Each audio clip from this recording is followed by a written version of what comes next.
Well, I'll tell you, about a third of it is actually going to be spent on a crucial sewer upgrade. City councilors were told at a work session here at City Hall last night. The rest of it will be placed in sort of a savings account, special savings account for this proposed future performing arts center. But supporters of that project fear that this is a step in the wrong direction for that project that's been talked about for more than a decade.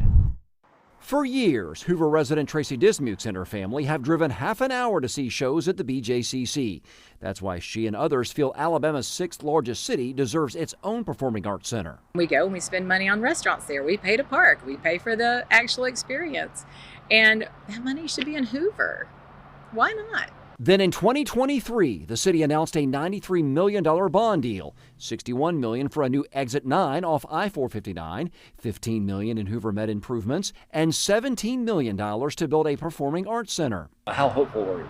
Oh, ecstatic. We cheered. We're like, it's finally going to happen. Work on Exit 9 kicks off later this year. Hoover Med upgrades are in full swing, but there are still no concrete plans for the PAC.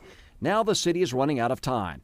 If they don't spend that $17 million by next March, Hoover could face some serious financial consequences. The IRS can come back and declare those as hedge bonds, which then triggers the taxable element to that, which makes bondholders and the market very unhappy and would not be a recommended course of action. So at a council work session last night, Hoover CFO pitched this alternative. Spend the $17 million time-sensitive bond cash on other shovel-ready or complete capital projects, then take $17 million from the city's capital funds and spend about a third on crucial sewer upgrades and put almost $11 million in a special performing arts center fund.